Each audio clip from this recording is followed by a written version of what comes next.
Now it is time to add color to our lizard and our chameleon piece of art. We're going to start today by using crayons. Crayons will help us give our lizards interesting textures. So pick out your favorite colors and let's get started. In Smiley here, I notice a lot of yellows. So I'm simply going to use the yellow and color my lizard. This is going to be a great base color. We will watercolor on top of these colors to help us create more vibrant colors and to create texture. Texture is the way that something feels. Remember, throughout this video, you can press pause, take your time, practice coloring neatly, and then play it again at your own pace. I would like to show you a new technique of taking a crayon and pressing hard, not breaking the crayon, so not too hard, but pressing firmly so that you get a nice dark color. Now I want you to try using the crayon again, but press lightly. When you press lightly, you will get a lighter color. Do you see how one is dark green and one is light green using the same crayon? I would like for you to repeat this technique. Dark and light. One leaf can be dark and one leaf can be light. Remember to create balance when you're using your colors. Use your whole paper, dark colors and light colors. Now it is time for us to start on our lizard and iguanas. This iguana is full of color. He has stripes and he has a combination of lots of colors mixed together.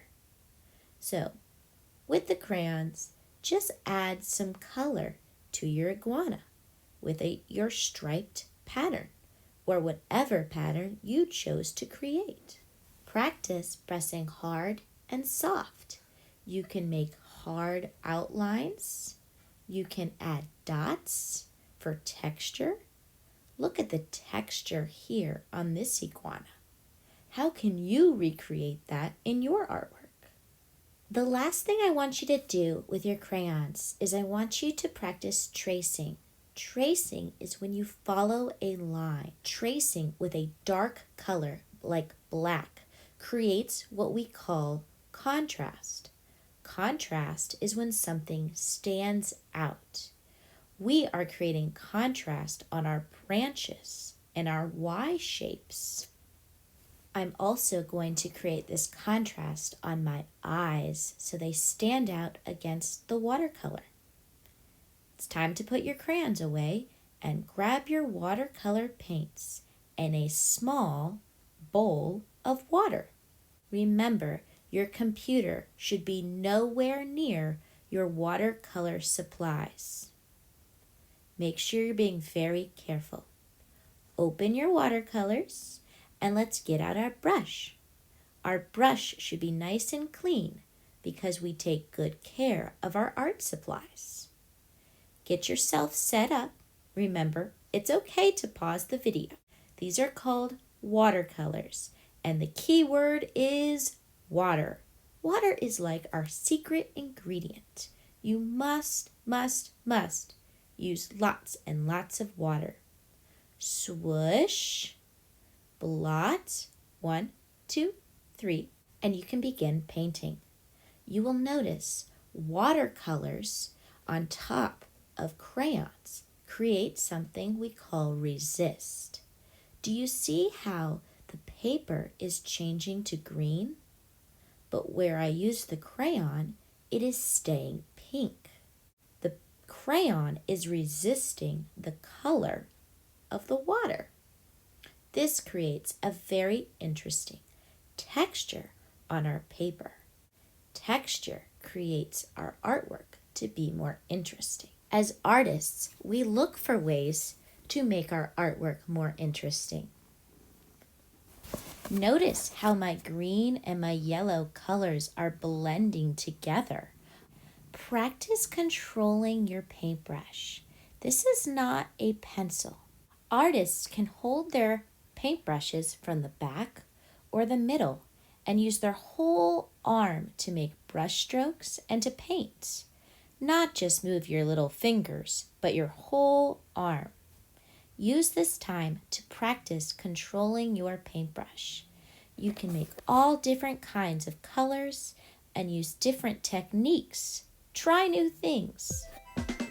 And have fun with the colors you're using for your iguana.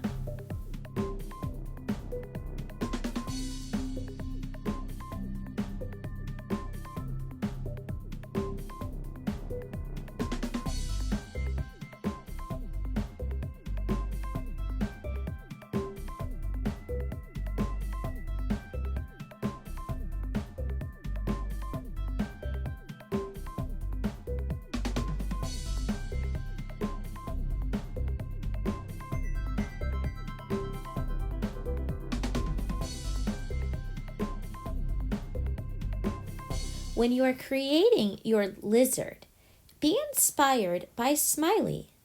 We as scientists observe animals. What colors do you see in Smiley's skin? Do you see lots of yellows and browns and some greens?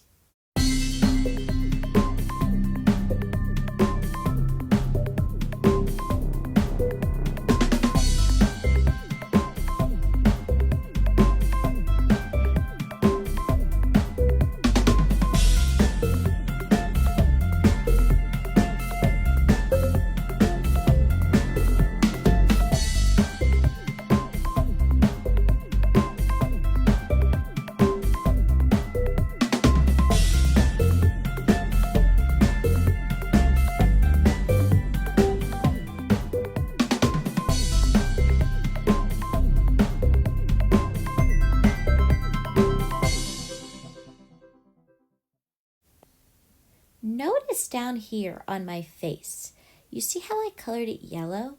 And now I'm adding a tiny bit of green. This is what we call color blending. Mixing colors and color blending can show more interest in your artwork. What colors can you mix and what colors will you create? You must remember to use water between every single time you get more color. This will ensure that your colors stay beautiful, and so does your artwork.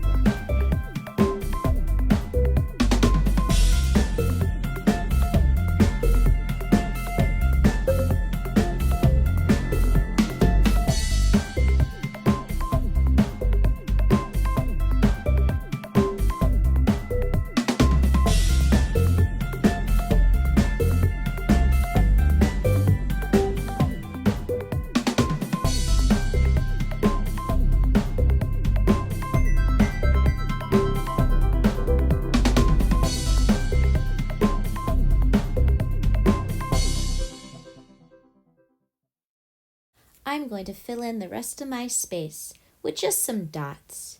You can color yours in with crayons or add more leaves, but I'm just going to add some dots of color that are balanced, kind of like confetti.